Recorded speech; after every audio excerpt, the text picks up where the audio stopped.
Sahabat luka batin, pernah dengar istilah twin flame? Dua jiwa yang ketika sudah menikah, katanya punya ikatan batin yang sangat kuat, saling terhubung, mempunyai kemiripan satu sama lain dan tidak bisa dipisahkan oleh apapun.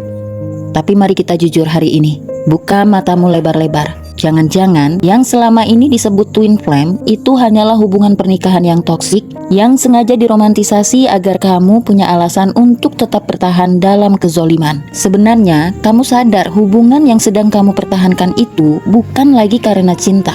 Tapi kenapa kamu sulit sekali untuk melepaskannya?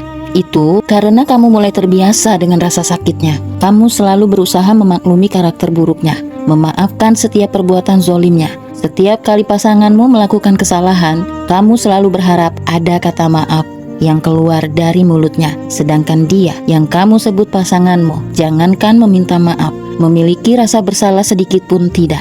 Atas nama mempertahankan pernikahan, kamu memilih bertahan dengan alasan semua demi anak. Padahal ego dan hatimu mengatakan kalau kamu masih membutuhkannya dan takut kehilangan. Tapi apa yang terjadi? Berulang kali kamu akan terus disakiti. Itu bukan lagi ikatan takdir yang suci, melainkan hubungan yang sakit. Keterikatan emosional yang nantinya hanya meninggalkan jejak luka batinmu, mental dan psikologis anak-anakmu. Karena merasa dihancurkan berkali-kali oleh keegoisan orang tuanya. Jangan sampai mereka menjadi budak trauma batin yang berkepanjangan dan tidak kunjung usai. Tapi hebatnya, pasanganmu masih bisa hidup tanpa rasa bersalah. Bahkan memutarbalikkan fakta, membuatmu merasa seolah semua kekacauan yang terjadi adalah kesalahanmu. Stop mempunyai mental yang lemah. Dengan terus-menerus memaafkan, sama halnya kamu sedang memberinya senjata baru untuk menghancurkan mentalmu dan mental anak-anakmu lebih dalam lagi. Jika kamu memaklumi perlakuan yang sama, itu bukan pengorbanan, itu adalah kebodohan yang kamu pelihara.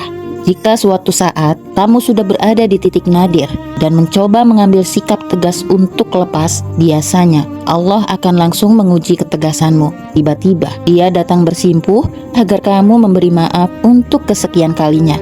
Dan tiba-tiba Dia berubah menjadi sosok yang penuh dengan kata-kata manis, penuh janji, seolah-olah setiap kata yang terucap membuat kamu yakin Dia telah berubah dan siap menyelamatkan rumah tanggamu yang hampir berantakan. Disitulah banyak istri-istri yang gagal karena takut sendirian, takut menyandang status, takut masa depan anak berantakan, dan haus akan kasih sayang semu yang mungkin dirasa selama ini hilang. Kamu langsung luluh tanpa adanya bukti perubahan yang nyata.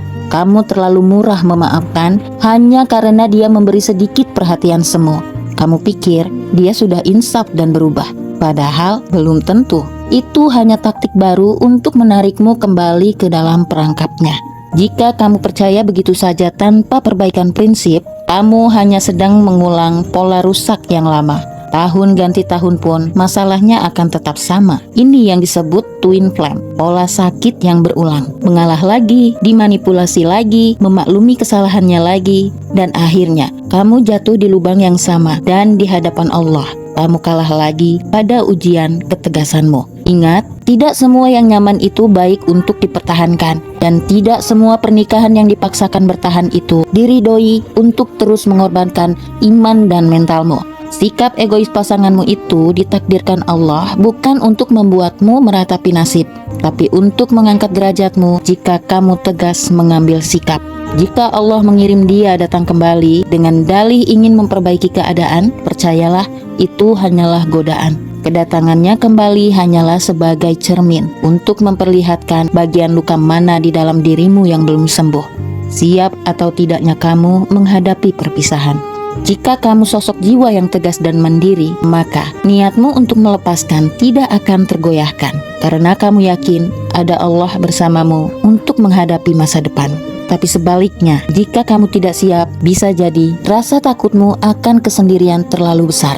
Selama egomu belum selesai, selama kamu masih bergantung pada manusia dan takut kesepian, maka kamu akan terus diperlakukan semena-mena. Kamu tidak akan pernah menemukan kedamaian selama kamu mencari manusia untuk mengisi kekosongan jiwamu. Allah tidak pernah salah menakdirkan ujian. Justru manusialah tempatnya salah karena terlalu terburu-buru mengikuti ketakutan, ego, dan nafsu. Jika ingin menang dan naik level, jadilah wanita yang tegar dan mandiri. Berhenti cari pelarian atau sandaran pada manusia yang jelas-jelas merusakmu.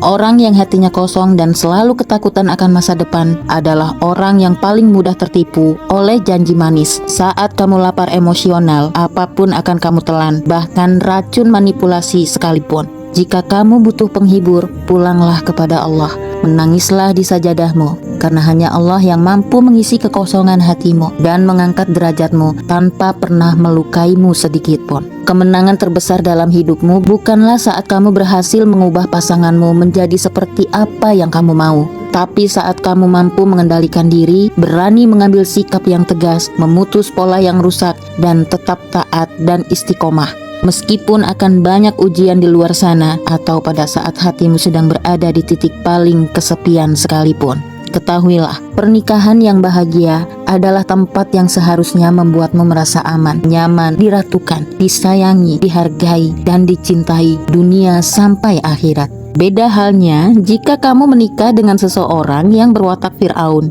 Rasanya berat hidup di neraka dunia. Rumah tangga yang diridhoi Allah adalah di dalamnya diisi oleh dua orang yang saling menuntun dengan kelembutan, bukan satu pihak yang selalu menjajah mental pasangannya. Ingat, kamu berharga. Setiap jiwa layak bahagia. Carilah tempat di mana kamu dihargai dan dicintai dengan tulus, bukan menjadi budak pelampiasan seseorang yang belum selesai dengan masa lalunya.